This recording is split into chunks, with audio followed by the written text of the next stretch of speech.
Welcome, everyone. We'll give folks just a minute to join us, but we're so delighted that you're joining us for today's UERU Town Hall, which, as you know, is focused on the state of the art for transforming college teaching evaluation. And we're going to focus on a great new book. And we're just very honored to have the authors of this new volume with us today. As we let people join the town hall as they transition from meetings, I'll just introduce myself. I'm Steve Dandino. I serve as Executive Director of the Association for Undergraduate Education at Research Universities, UERU, hosted by Colorado State University since 2013. We're joined today by a lot of members of our Centers for Teaching and Learning Leadership community, which Matt Trevett-Smith leads along with other colleagues, and he's our host for today's town hall. It's just perfect.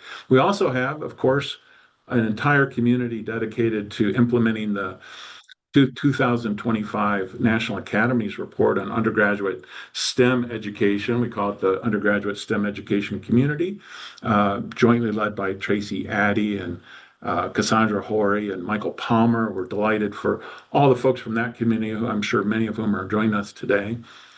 We're looking forward to a presentation followed by Q&A. Matt will give you some direction about that.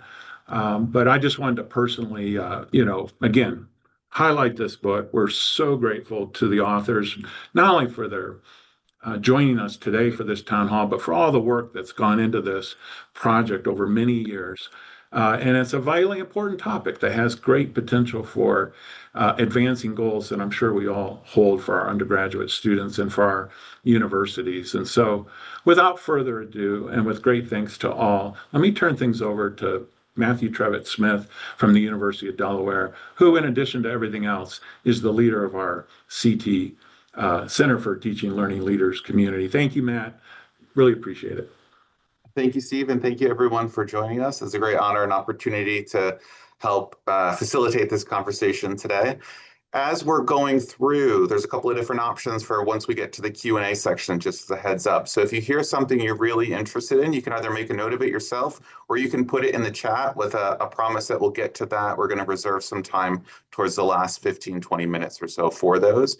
So if you'd like to put them in the chat, we can get to them. Or once we get to the Q&A, you are also very much encouraged to either to raise your hand using that feature, and then unmute and ask your question. But if you're not comfortable doing that, please, again, put it in the chat.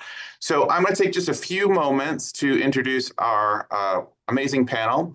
And their full bios will be also presented in the chat so that we're saving them a little bit of time from having to do that during this conversation. So we have many, many fabulous folks. Ann Ausitn is a University Distinguished Professor at Michigan State University, where she is a faculty member in the College of Education. She focuses on the study of higher education and has also served in several senior level institutional leadership roles. Noah Finkelstein is a Distinguished Professor of the University of Colorado System and Vice Chair of Department of Physics at the Boulder campus. His research focuses on studying conditions of student learning and models of organizational change to support learners. Andrea Follmer Greenhoot is Professor of Psychology, Director of the Center for Teaching Excellence, and a Gott Teaching Scholar at the University of Kansas. Her research focuses on memory and cognitive development and on strategies for advancing transformed teaching and learning, informed by cognitive and developmental science. Doug Ward is Associate Director of the Center for Teaching Excellence and an Associate Professor of Journalism and Mass Communications, also at the University of Kansas.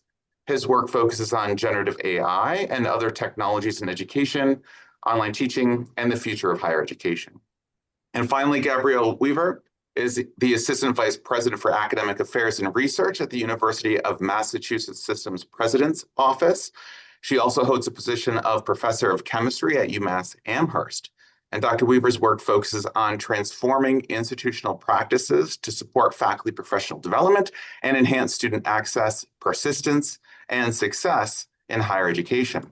So with those introductions, those fabulous introductions for these fabulous people, we're going to get to some prepared questions in hopes that we can have a fun and engaging dialogue. And as I said, if you have questions in the audience, feel free to either write them down for the Q&A or put them in chat so you don't forget. So the first question, I'd like to start with Gabriela and Dia, if possible. Can you help us set the stage?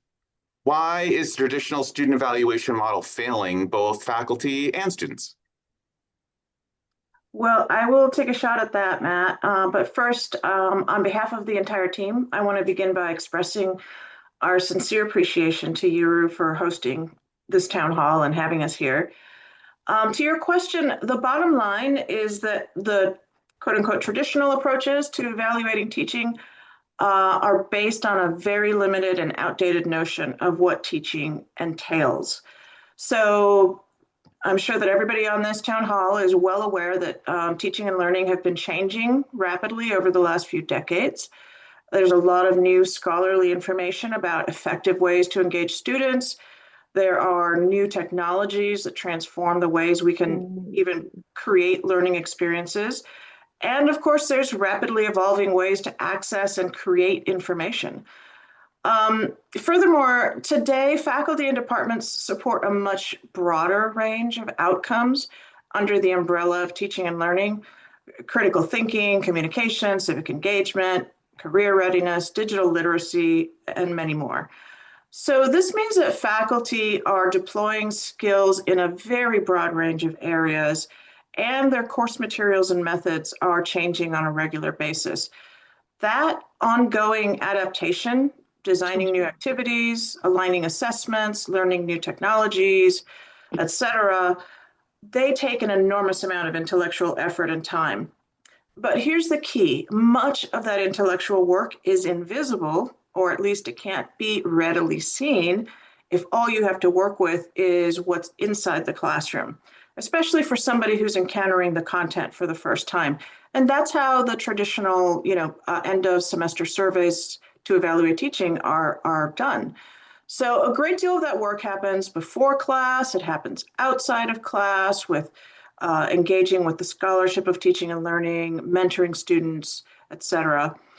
So because these traditional approaches to evaluating teaching focus only on this very narrow range of what we can see, that means we need to think about how to actually respond to the increasing complexity and the expanding impact of higher education teaching. So an evaluation system needs to examine not only what we teach, but how we teach it and why we believe it's working. We also need to have measures that help faculty improve, right? Formative measures, so that faculty can continue to advance as the needs of our society and our students change. And if Dia would like to add anything to that? Yeah, sure. I guess I would like to emphasize that there has been interest in better approaches to teaching evaluation for decades. A lot of the interest and the work that formed the foundation for what we're doing extended from Ernest Boyer's 1990 report, Scholarship Reconsidered. It led institutions to really rethink what counts as evidence for effective teaching. Better systems for rich multi-source evaluation were developed, but those were not really broadly implemented into practice for a very long time. But right now, we're really at a critical juncture where there are a number of current drivers that have coalesced to make this, I think, a pretty urgent imperative that we change. So as Gabriela said, there's all of this pressure and need for institutions and faculty to adapt their approaches to today's learners, to center and improve student learning to support the success of all of our students. And universities are purporting to value this kind of educational environment and activity. So it's really critical that the reward systems that we have, the way that faculty are evaluated, are aligned with those broad values that institutions are making visible. So that's, so right now we have a real disconnect between what we say is important and what actually is important in many evaluation systems. And I think these issues have been heightened by some of the recent disruptions and challenges to higher ed, cultural issues, political challenges. I might just highlight the declining public trust and increased skepticism around the value of a college education. And so that's really making it important for institutions and those of us at institutions to better demonstrate the quality and the value of the education that we're offering. I think, that institutions serve to benefit by better approaches. Faculty will benefit because their work will be better valued and recognized. And really critically, students will benefit because we will be adopting methods that both support and reward better educational practices. Thank you for that response, and thank you for setting the stage. And I think you've done an excellent job of highlighting some of the current landscape and challenges that we face. However, I think one of the great things about your work is that those challenges are not insurmountable, right? And so, Dia and perhaps Doug, to bring you in, could you help us better understand what is the TVOL approach in a nutshell?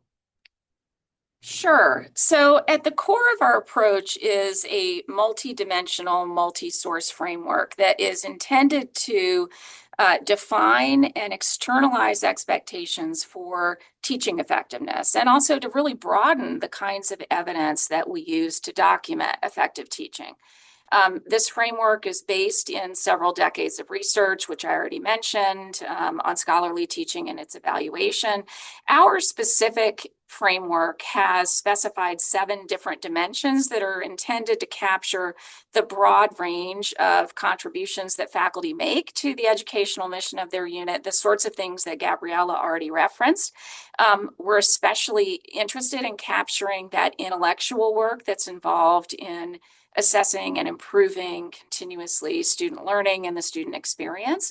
I do want to note that we have 7 dimensions in our core framework, but you can carve up the dimensions in a variety of ways. So I know now other institutions have developed similar frameworks that maybe are binned in 4 categories, 6 categories, and so on.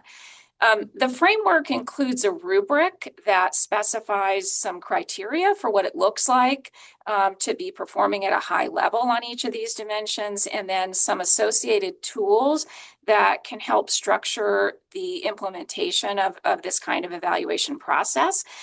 It's meant to be a starting point for departments or institutions to build consensus around what effective teaching looks like.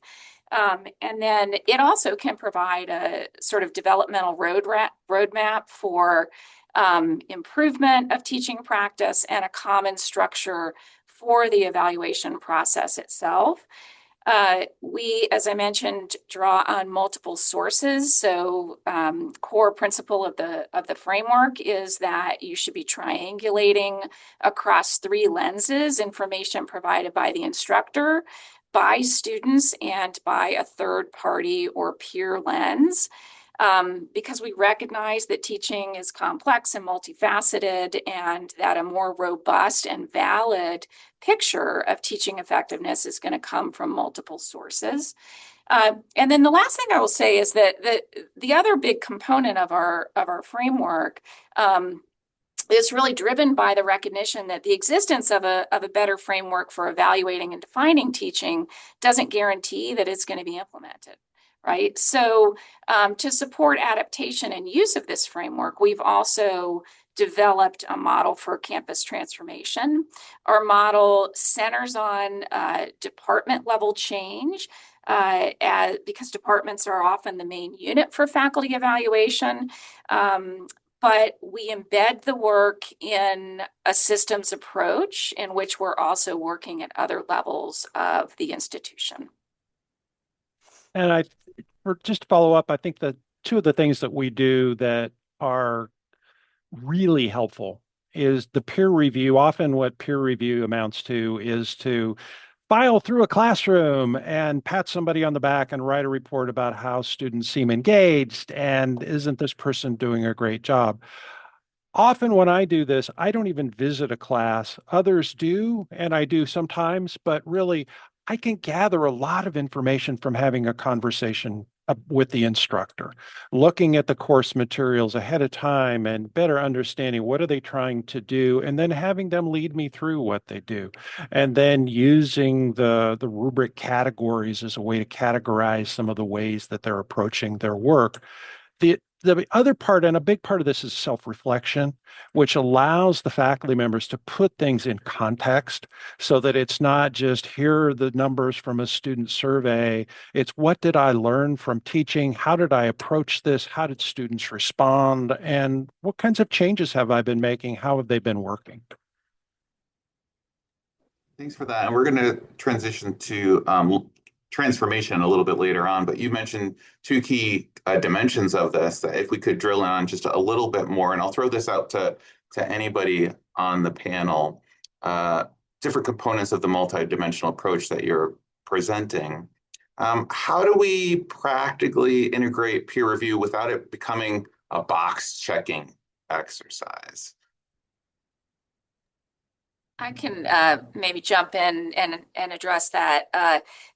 Doug talked about how he really advocates for a conversation to be at the core of the peer review process. So we actually don't even call it peer observation.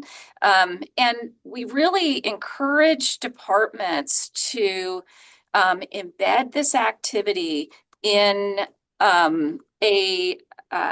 in a formative process, so that we have some departments, for example, that have created triads of faculty that teach overlapping courses or courses that are in sequence one after another. And so they're arranged into triads where they're periodically talking about what they're doing in their classes, what are students learning. It serves a purpose of evaluation, or it generates evidence that can be used in the evaluation process. But more importantly, it can also support improvement on the part of the faculty that are participating, and it also fosters cross-course coordination and building of teaching community within the unit. So I think the more a unit can embed the peer review process into activities that go beyond evaluation per se, that is, the better they will prevent it, or the more easily they will prevent it from becoming a simple box checking. I think one of the ways that I have approached this is taking a lead that I will be the one who's talks with a faculty member, does an interview, or assigning somebody who will do that. And then that becomes then a narrative for other people or other information, other data that you can add to this teaching evaluation, so that it doesn't just fall on one person to do everything, or a committee to do a lot of work. It's that there are different, you can kind of break up that work and so that different people are doing different aspects of it. Noah, are you unmuted? Did you want to jump in? Sure. Could you imagine a physics department where professors talk to each other? Mike Denon, I know you're out there somewhere. Anyway, this is a core practice that we all engage in, and it's a way to have physicists and psychologists and historians all talk to each other in our common practice. And this is amazing to me that in our department, I'm so proud of it in many ways. We invoked the decades old teaching circles from Pat Hutchings and colleagues here, and now we have community that's building around this core form of scholarship and talking about this in a developmental way rather than in a punitive manner. And I'll just quote Rush Holt on this, which is peer review is the hallmark. Rush Holt, former CEO of AAA, an 8-term congressman and also a physicist. But anyway, that peer review is the hallmark of scholarship and scholarly activities, and that's what we are engaged in doing. I also love how you really focused on the long-term professional growth and development of the individual and how this can reinforce that. That's something that's truly near and dear to our hearts in educational development and academic development. So for Anne and Noah next, and I will warn you, it's a 3-part question here. So you have a bit of a challenge. But in your research, how have you seen this change process get started and progress at different institutions? What have you learned about important components of the process for changing teaching evaluations? And then finally, what other elements are important and how do you enlist collaborators across campus? Thanks, Matt. I'll get us started with that. One of the parts of our work I think that was really interesting to us is not only were we trying to develop this framework, as Dia and Doug were describing, but we also, with very generous support from the National Science Foundation, were able to actually study the process of implementing this kind of framework. And underlying that, and in response to your question, was the notion that the framework is an overall framework, but it has lots of opportunity for an institution and a department to implement it in a way that's most appropriate to them. So you asked, how do you get started and what have we learned about this process? I think what I might offer up as an overriding sense is the word systemic that I think maybe Dia and I think Noah mentioned, that what we've learned is that getting started and carrying through really involves thinking systemically. Now, what do we mean by that? One thing we mean that's very relevant to how to get started is really thinking about what's the context of one's own institution. What's already going on there? What are the priorities? Is there already curriculum work happening? Are there concerns about evaluation? Who's involved in that work? So we've learned that each institution can sort of start where they are and build on what they're interested in and what they're already doing. We've learned, I think, that the process that works well is a process that really does have alignment. That is alignment of institutional priorities and culture with the process of doing this work. So let me be a little bit more specific. An example might be, and Dia or Doug may want to come back to this later, but I'll mention it at the University of Kansas. The Center for Teaching Excellence is very well respected and has worked extensively with colleagues and departments on many issues, including a curricular project prior to this. And so departments were really used to working with their CTE, Center for Teaching Excellence. So it was a very logical place to locate this work. There's other places where I'm thinking my own institution, we weren't studying it, but my own institution has had a very active Senate committee on academic and faculty affairs. That at some places could be a great place to start this work if they're thinking about how do we actually evaluate and support faculty work. We know at the University of Massachusetts, and Gabriela may want to speak to this later, it's a unionized campus. So it didn't necessarily start with the union, but the work from early on was collaborative and supported by interests that the union had in excellence and faculty evaluation. So those are kind of examples of starting and building on what's very real, what's important, what are priorities at a campus. You also asked, are there some other components of this process? I'll mention a few, and then I think Noah may add some others also. One of them, and following along with what I've already said, is the notion of really involving multiple stakeholders. So wherever this work starts, let's say it starts in a teaching center with a department, it's a really good idea to think, is our vice provost for faculty affairs working on evaluation issues? Is our governance interested in this? Are there other allied groups across campus so that the work can be collaborative work? Secondly, and you've already heard this, I think Dia mentioned this and others expanded on it, we definitely have learned that the department is a critical place for the work, wherever it starts, to be really located. That's where faculty do their work. That's where they have a sense of identity. That's where they can roll up their sleeves and think, what could this overall framework look like for us? And doing the work at the departmental level also allows for different disciplinary cultures. So the way we studied about 70 different departments, and some of them would say, let's really start or focus in on our pre-tenure faculty who are going to go through a lot of evaluation and support them through this framework. Others said that might be a little nerve-wracking for those early career folks. Let's start with the senior people. And we have other departments that said, we want to start with our TAs. They would be a great group because we want to mentor them, and this framework would help us. So that department focus and the variability of departments is important. Another big element we learned about is how important it is to get faculty buy-in. In many departments, we found that there would be a group of faculty, not everybody, who is interested in this work. So you sort of build on the people who are really excited about it. But it's important we learn to find ways to interest the rest of the faculty, and they can often be interested by reminding them that intrinsically, for most of us who are faculty, we actually care a lot about teaching. So something that helps us be reflective and improve our teaching can be quite intrinsically rewarding. We also learned that embedding some of the work in things that happen anyway, department meetings, putting some of the discussions right in a meeting that's already going to happen helps get it done and bring in the broader array of faculty. And then just to mention two other things briefly, communication we learned is important, that developing a narrative about why this is happening, and that's often where administrators can come in, a dean, a vice provost, a provost, to say, here's why we're working on this. And that kind of narrative helps connect the work with the other priorities of the institution. And then finally, I would mention that we also learned that sometimes there's some resistance. It comes in different forms, but one of them might be people saying, there might be people on our call today thinking, this sounds great, but this takes a lot of time and we're really, really busy, which is all true. I know as a faculty member and administrator myself.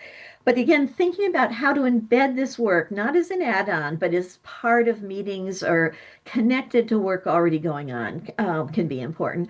And then finally, another point of resistance could be faculty members feeling like they could put in a lot of work and maybe it just won't count when they're being evaluated themselves for their promotion or their salary commitments. And I think that's where administrators can be very helpful to say, this matters, this is going to count, this is work that is institutionally important. So those are some of the things we've learned as we've been studying this. But I'd love for Noah, who thinks a lot about these things too, to add some other thoughts. Well, thank you, Matt and Anne. Absolutely, and you hit it spot on, and I'll sort of reinforce some points. Number one, start with where people are at. And that's often within an institution, and provide aspirational support, developmental support behind this.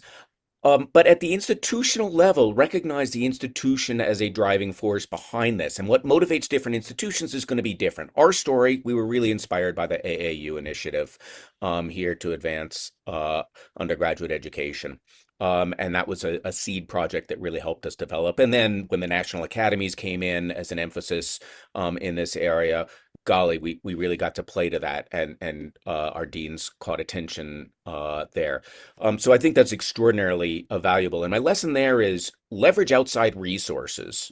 That's what this community is about right here. UERU is a magical space. Support one another, drive one another, and engage in that. As I think you saw in the chat, we are actually in the midst of building a national coalition to these ends, and welcome people to focus on this specific issue here. And two other strategies that I've learned, both within and across institutions, is this notion of co-opetition. Recognize that we're in this collaborative enterprise, but wait a sec, why are our chemists getting the credit for work that we're already doing in here in physics? Let's keep engaging and mutually supporting one another in the development of this. So and then finally, to be transparent about our foundational purpose. Keep coming back to the know thyself. Who are we? What is this about? We are engaged in a foundational purpose of our institutions of higher education for the advancement of our societies, for the public good. We are engaged in an enterprise that provides core infrastructure, and that's what this is about. Matt, I'd like to add to one of the points that Anne brought up in particular, which is the importance of the entire institution, sort of from the faculty all the way through the administration, to be engaged in the effort at whatever level is appropriate. So 2 points about that. When there comes a time of resistance at any of those levels, being able to say, well, the administration knows that XYZ is happening, and therefore, so you can, if you're able to build sort of alliances and connections at all of those levels, and in our case, we engaged with the union early on before the proposal was submitted, then you're in a better position to try to address some of those points of resistance when they come up. And then the other thing I wanted to say is that because I know we've got some of the folks from the National Academies here who worked on the report on equitable and effective teaching, there is a section at the end of that, or one of the later chapters in there, that talks about exactly this, how important it is that any of these efforts, in fact, be cross-institutional, sort of vertical within the institution, and engage all of those levels in order to be effective. So the research that was carried out by Anne's group on TVAL absolutely underscores that. Thank you for elaborating on that, and thank you, Anne and Noah, for your thoughtful answers as well. For Gabriela, and kind of leave this with Noah as well, this can sound difficult, right? And change is hard. So thinking about the folks that are on this particular town hall and in UERU's audience, primarily of UVPs, how can undergraduate vice provosts and department chairs use this framework then to mitigate faculty anxiety around evaluation?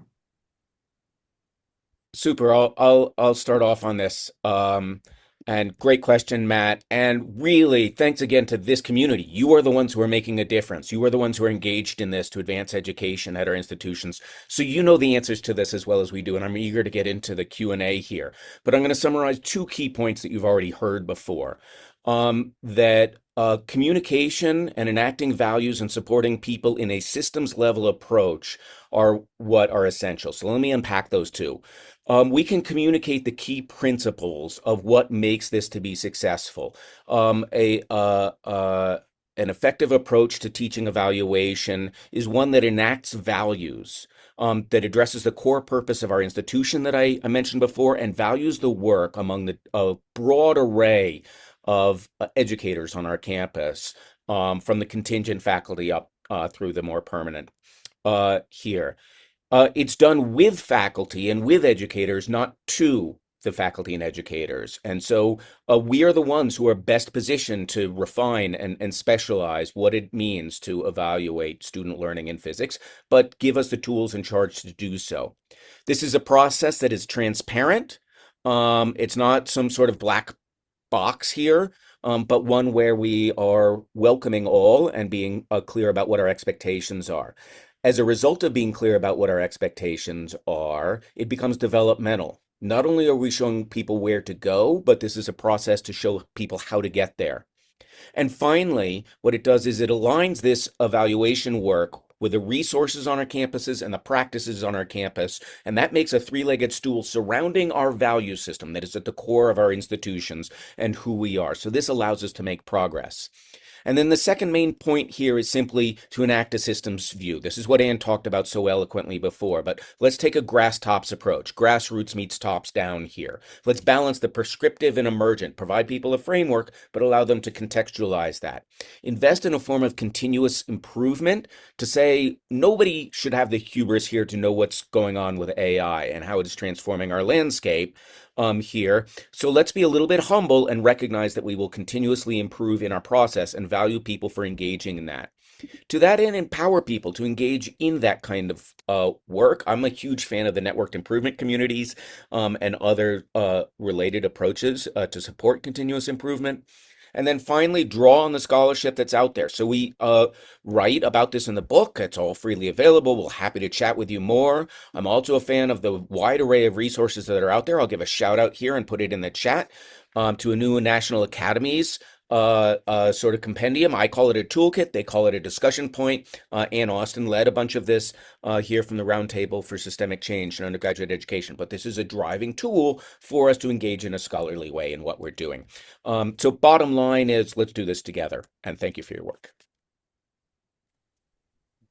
I want to tackle a slightly different dimension of your question than what Noah addressed. And I want to start by saying that I don't think the type of people who become higher education faculty members are ever going to be free of anxiety around evaluation. I mean, come on, these are people who, it's all about making sure that they've done what they're supposed to do so they can reach the next level. So that said, I think that one of the important things about this method in evaluation is that we are trying to create an evaluation system that actually values teaching for the co-equal partnership it plays in higher education along with research, right? We're talking about research institutions. So really the teaching mission and the research mission are co-equal. They're said to be co-equal, but we haven't had evaluation systems that are able to really treat them as co-equal.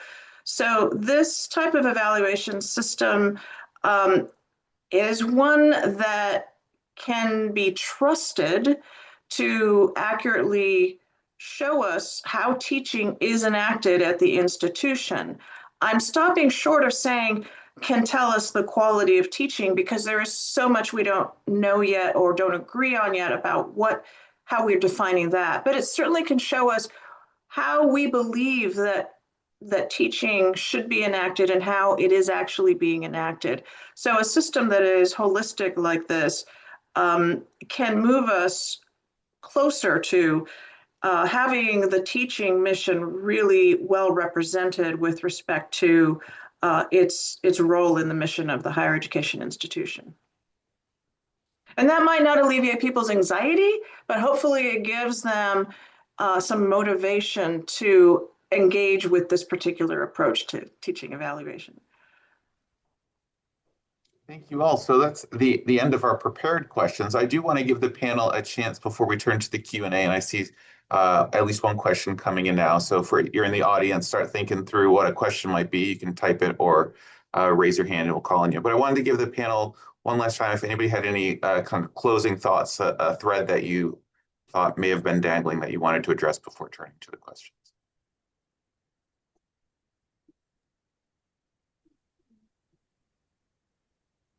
I'll just zoom out to like 30,000 feet and say this is a key lever for change. This is not only is it important in and of itself in its own right, but we intentionally went after this not as an end in its own right around teaching evaluation, but as a portal into transformation of the university as a whole to match the modern era and serve the public good to achieve. And so the idea is these same practices and tools around teaching evaluation, we can discuss this if you're interested, can be expanded to talk about research and service, to the holistic approach to faculty work in our enterprise, and serve as an anchor for us to shed light on what our values are and how we go about doing that. So this is very much a beginning rather than an end in my 2 cents. I might, Matt, I'll jump in too. I think this builds on some of the comments that Noah and Gabriela have already made. I think this approach that we've been exploring and implementing and advancing really recognizes the faculty as critical partners in all that we do in higher education. I think it was Noah who said before, this is not a matter of things happening to faculty. It's a matter of the faculty and institutional leaders working together in service, as Noah just pointed out, to our mutual commitments and vision for our students' learning and for excellence in teaching. And one of the things that I really like about this whole approach and what we've learned as we've studied how it's been implemented is that indeed faculty members, usually within their departments, can work together to say, I think I saw a question, it might have been from Michael Denon, which questions are the right ones to ask? Well, Dia and others may have something to add on that, but this process really puts that answer in the hands of the faculty to say, what do we care about? What conversations do we want to have in our departments? What do we believe our institution should be doing? So I get excited about this as somebody who studies faculty and whose real identity for my whole life has been as a faculty member, that I think this all elevates and respects and honors the role of the faculty and sees the best and expects the best in our faculty, that they care about teaching, and this is a way for them to really let their voices join together to really do the best that they can for their students and their departments. I would just add one final comment about your last question, Matt. How can UVPs and department chairs use this framework to mitigate faculty anxiety? I would turn that around and say, will you all as a community use a framework like this, use this kind of approach to mitigate faculty anxiety around evaluation? And I think that, the stakes are great for everybody. Everybody stands to win from better approaches. If we,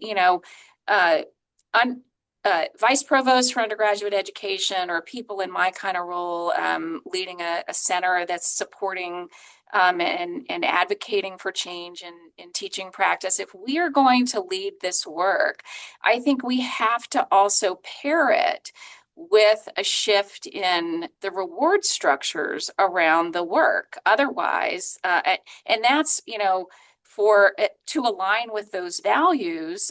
So just sort of ethically, but in addition, I think at a practical level, that without an emphasis on the reward structures that surround the work that we're wanting our colleagues to do, I don't think that we're ever going to be able to promote real sustainable change. So anyway, I would challenge this community here to think about how can we, or will we, and when. Thank you all for your comments and your responses to these questions. Now we're going to turn to some of the audience's questions, and you started to allude to Michael Denon's question a little bit, which was, do we have an answer to the request? There must be research that shows which questions are correct student evaluation questions. Which ones are the right ones to use? Can't you just tell us what those are? And this is not me asking you that question, but this is me embodying a faculty member who's then asking somebody in the CTOL and a provost. Michael, your hand's up. Am I doing a good job representing your question, or do you want to try to do it? No, you are, but I'll add one subtlety to this. This is a real situation. The Academic Senate has said, yeah, we know student evals are bad and they don't work, but we're still going to use them. And there must be research that tells which right questions to use. So please, within 3 weeks, not only give me the right questions, but also quote the research to do it. And it's hard to prove a negative.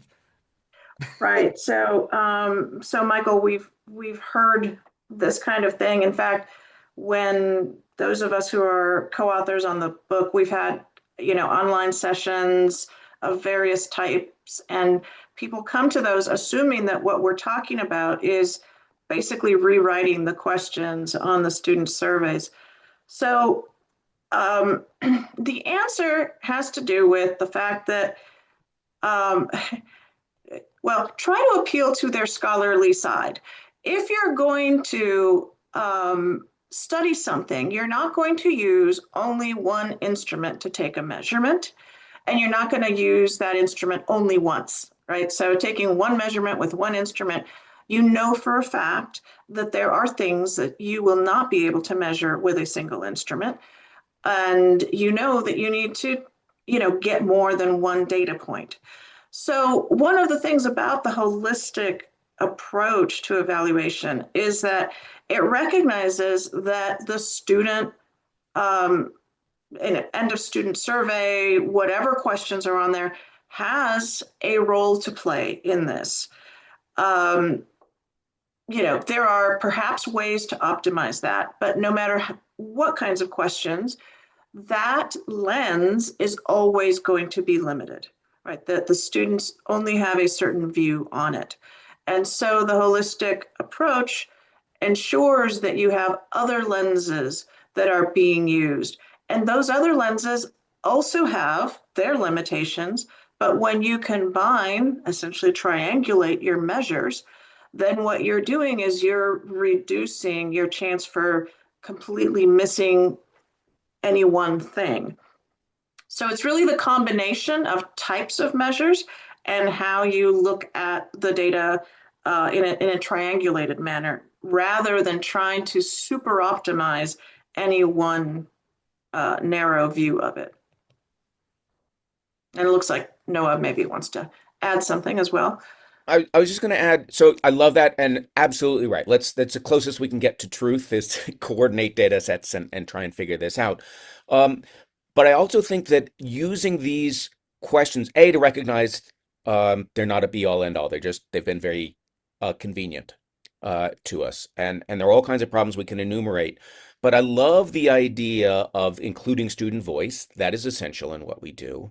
And then back to Carol's follow-up question to your question, I think, in the chat, which is how do faculty respond to students and all of that? I think this is the essential part, which is if we can get faculty, and we even have departments that say, hey, these are the questions on the student surveys that we care about, and then use that to feed back to the faculty so they can take that as actionable evidence to improve their practices. We are interested in the development over time rather than the static position of somebody. And everybody, every one of us has the opportunity to continuously improve and advance in what we do.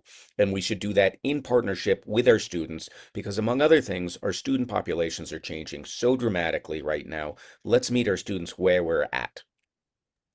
Thank you, Noah, for folding in Carol's question as well. Dia, go ahead. Oh, yeah, I just wanted to point out, I think Lauren shared in the chat a paper, a study that they had done on how behavior-based questions seem to have less bias. And there is literature on what kinds of questions are better than others. And so you can make changes to the tool to improve it. Absolutely. The items that are really global carry the most bias. So I think, to satisfy that type of scholarly inquiry that faculty are asking, there is a lot of work that could be used to inform the revision of some of these student feedback tools. But more important, as Noah was emphasizing, is the focus on how to use the student feedback and what kind of broader system are you embedding it in.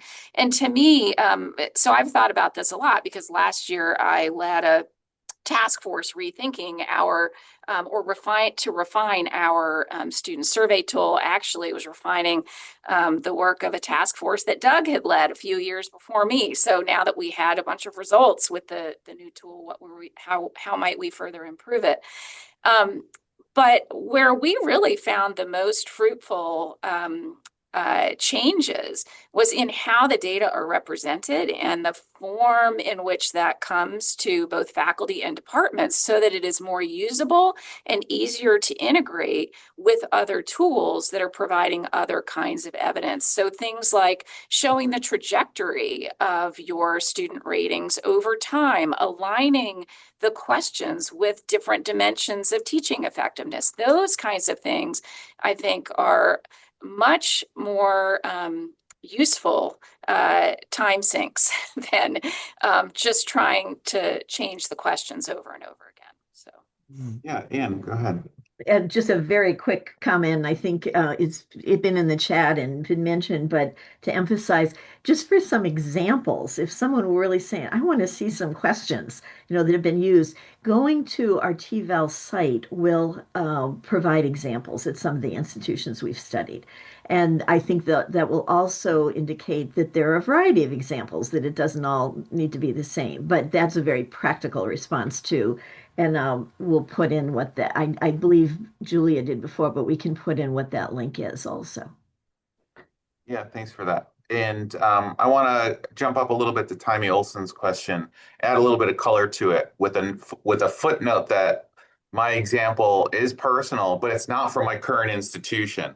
I was invited in by a dean of a college to give a new faculty orientation specifically for tenure track faculty. And I was actually very happy to be invited into that. And then at the conclusion of my remarks introducing the Center for Teaching and Learning, the dean said, and that's Matt Trevett-Smith from the Center for Teaching and Learning. You now know who he is. You won't have to talk to him until after you get tenure. So I'm curious to my own color for Tammy Olson's question here. Can you talk a little bit about teaching review in conjunction with the typical assistant professor research timeline?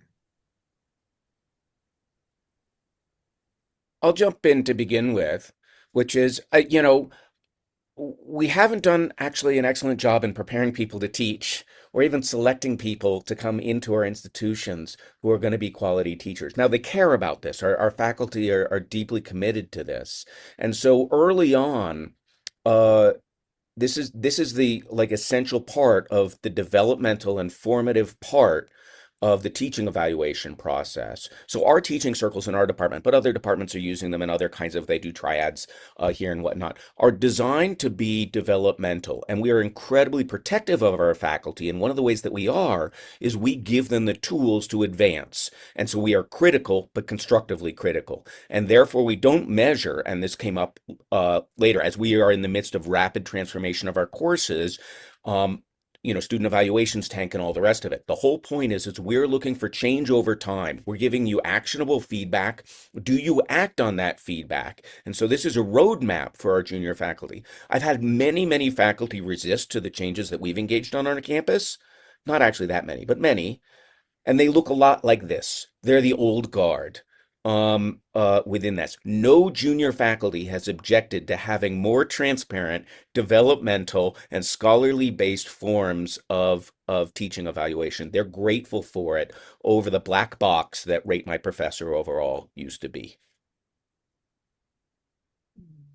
And it gives our evaluation tools a comprehensive review and at tenure time for our research faculty. It gives real meat on the bones where all of a sudden those committees can say, I see, this department's got it going on. I'm not simply trusting them or using very limited data sets. We provide them the tools to act and to make positive affirmation of our colleagues.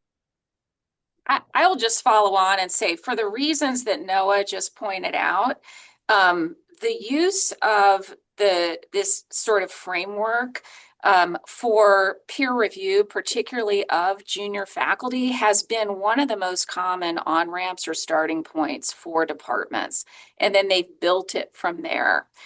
So it can be incredibly formative and useful as a guide for improvement and really reassuring to junior faculty. And in fact, there are some units that are talking about using the framework to reshape how they even select candidates when they come in for interviews and what they might ask them to document in that process as well.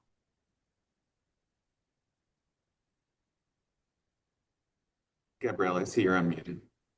Yeah, well, actually, I was wondering if we have time to move to Lisa Berry's question, but I don't want to, because I definitely want to address that. Go for it. Lisa Berry asked, I'll just try to summarize it. Because teaching and learning is changing rapidly, often reinventing a course comes with less favorable reviews. And so and it takes a couple of iterations sometimes to get it right. And so is it reasonable in a fast changing environment to hold people to a standard of excellence, quote unquote? If not, what kind of standards would be better? So this phenomenon of the traditional teaching evaluation surveys having a dip when a course is reinvented or a new method is applied, it's not only because it might take a few tries to get it right, but sometimes it is because the new method is designed to engage the student. And guess what? That's less fun to the student than just sitting there and, taking notes and assuming that you can catch up later. Once you're cognitively engaged, it's kind of like the difference between going to the gym to work out or going to the gym for the smoothie bar, right? It's less fun when you're actually doing the work, but it's shown to be more effective than just having the smoothies when you go to the gym. So these things are real, and one of the big reasons that motivated a holistic approach to teaching evaluation is for exactly the kinds of reasons. This is sort of a symptom of what I was talking about earlier. The student survey has a very narrow lens on what's going on, and it comes from the student has a particular set of outcomes that they are looking for, which may not be representative of the outcomes that the department is hoping to see from effective teaching, or the university is hoping to see from effective teaching, or in fact, what the faculty even is trying to get at. So ensuring that there are different ways to look at it and capture the effect, something that is hard in the short run, like lifting weights, is going to have a different kind of long-term effect. So ensuring that we can look at that. One of the measures we talk about has to do with, the performance of students in classes or other activities that depend on the knowledge from that learning environment. And I want to thank you all for keeping track of the chat as well. So you can see in the audience, if you've asked your questions, we're all trying our best to keep track of them and weave them into these responses expertly. So I want to thank the panel for doing that. I want to ask one lightning question here to give time for Steve to send us all off and for this panel to share additional resources, because there's lots of questions about examples. But there's one that I thought was really interesting from Shelley Ree that is a little bit counter, because we've been talking a lot about this audience of perhaps UVPs. Do you have an lightning response? Do you have examples where you can point to the change occurring positively in the absence of top-down leadership? Go ahead, Noah. Well, maybe I'll punt it to Anne because she studied this, but I'll just say ours started grassroots. Ours started with literally one faculty member on our campus and some rock star postdocs and some funding from outside to do that. And now we have 50 academic departments engaged in doing this. It's been institutionally allowed, but it is not institutionally codified or demanded. So, and frankly, I would start grassroots and then come top down. But that there is an example of that. I'm very happy to chat offline about how this happens too. But Anne. Yeah, I would say of the institutions we studied, Kansas, UMass, and Colorado, there were quite different circumstances. Kansas, had lots of support from their Center for Teaching Excellence. Noah just spoke to Colorado, but they also at Colorado had, I would say, enthusiasm and encouragement from Noah himself, who really, along with a number of other colleagues, were really promoting this work and helping connect units that were doing it. I think UMass, and Gabriela should speak directly to it if she'd like, but I think UMass is an example of perhaps a little bit less central support. Gabriela was supporting units, but we had departments there that really kind of made this their own in their own individual way, more without lots of central support, though I'd invite Gabriela to refine that statement if she'd like to. So we have seen this happening in different ways in different places. And as we talk nationally with many colleagues, we know there's a lot of other examples of how this can all work also. Just to, since Anne kind of threw me in front of the bus, I'll just comment on this, that one of the things that we had to do, that we did at UMass, is that we worked sort of on both ends at the same time. So we were working actively with the departments, and each department was customizing and using the approach in the way that best served them. But we were also working with the administration and with the Center for Teaching and Learning and continuously conversing with the union leaders to make sure that, we were also building that side of things. I would say that most of the change that happened really was from the departments working on things. And the other work that we were doing is, as we were trying to ensure that there would be support and that there would be knowledge of what these departments were doing once it became, more a part of their practice.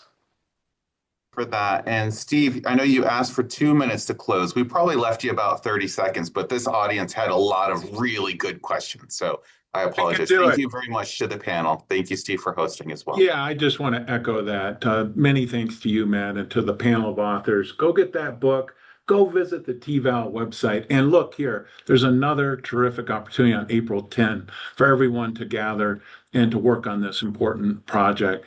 Thanks again to the audience. What a terrific group of people have assembled for this town hall. We're really grateful to you all. Have a great rest of your day, and we'll be circling back on this topic many times again. Thank you.